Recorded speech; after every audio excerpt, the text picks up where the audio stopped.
left it on the note they did. But they had...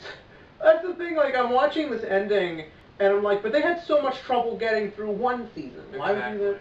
Maybe that's what the studio wants? I was trying to look up production history on this. There's not a lot on it.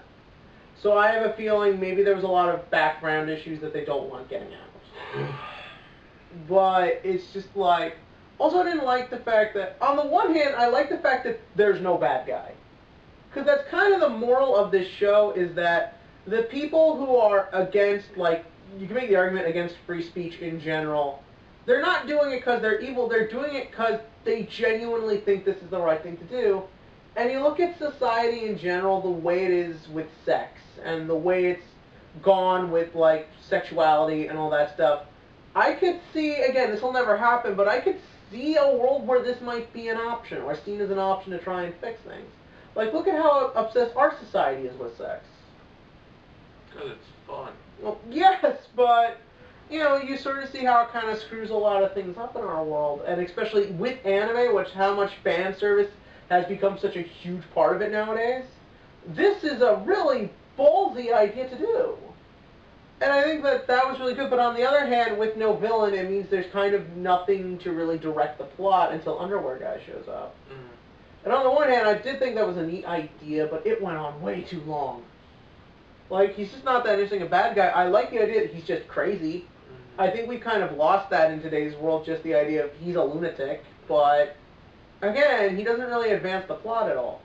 Like, I thought it was going to be they stop him, and then that tells the rest of the people, well, no, liking sex and dirty jokes doesn't turn you crazy, it just turns some people crazy, let's talk about it, but then the last episode is just a one-off adventure. What was even the point of finding the statues? What are statues going to do? They're like, oh, we have to protect this erotic art, and I'm like, suddenly this turned into Indiana Jones. With black underwear. That piece belongs in a museum. Yeah. What did you think of, like, the black underwear and stuff? That was a weird thing to do for the last episode. I really didn't. I checked out. Like I'm checking out right now. Yeah. I checked out pretty much halfway through. And then I was like, oh, I'll just continue watching it. And, well, I did like the second half more than the first. I really just couldn't care less, honestly. Like, when I was watching this, I was like, oh, there's some funny parts. You know, some characters are good. And it's like, other than that, it's pretty dry. Yeah. Again, it's a neat idea. I think it's just a neat idea, though. I don't think it really goes anywhere. It's not like... Just like Tanaki's dick. I went there. Yeah. You know what I thought was another kind of really neat plot point that I wished got more attention? The fact that Anna's mom wanted to stick chastity belts on the people. Like, I remember when they revealed it for the first time, I laughed. Then I had a moment where I'm like, that's really fucked up. Like, she's just gonna force these onto people? I wished at some point they took the things off their necks.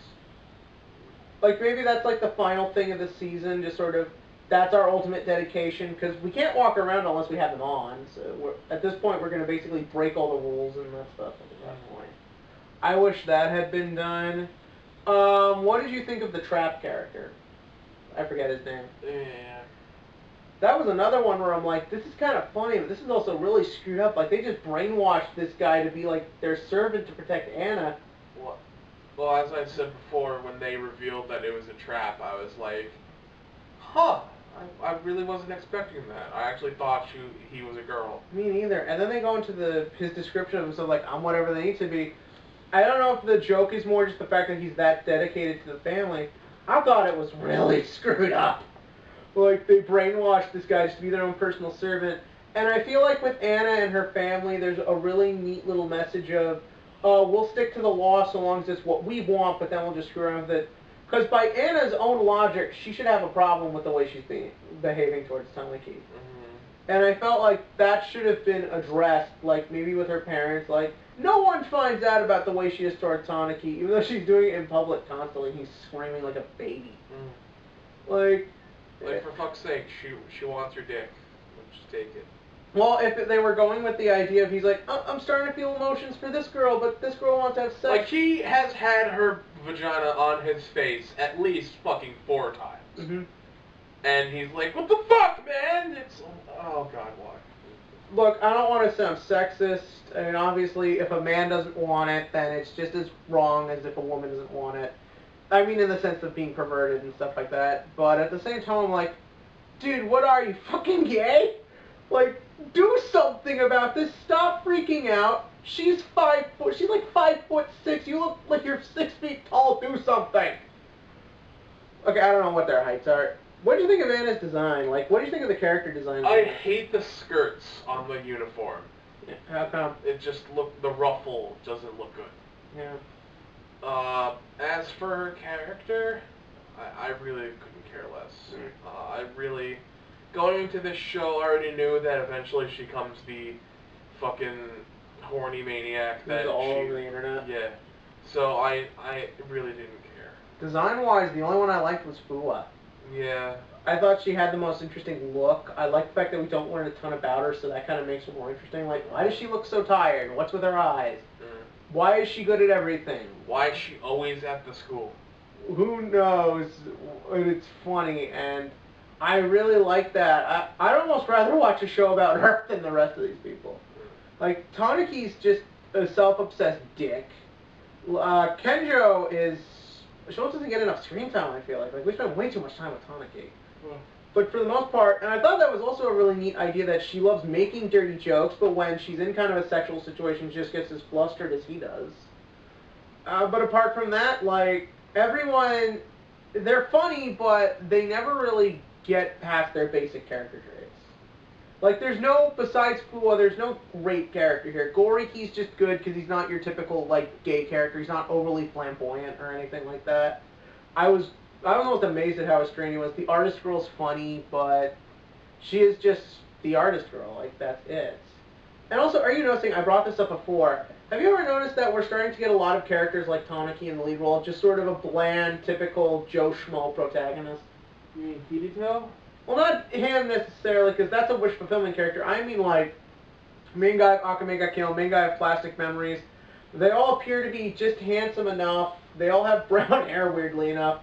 And it's just sort of, I'm a regular dude surrounded by all this insanity. I'm going to have a lot of exposition given to me. It's showing up a lot now, and I know there are a lot of other examples, but this time around it really doesn't work. No.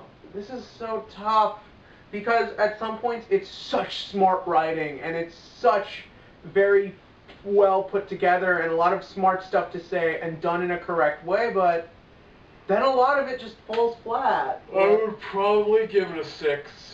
And as time goes on and I think about it more, it might change, it might not, but for right now, I'll give it a 6.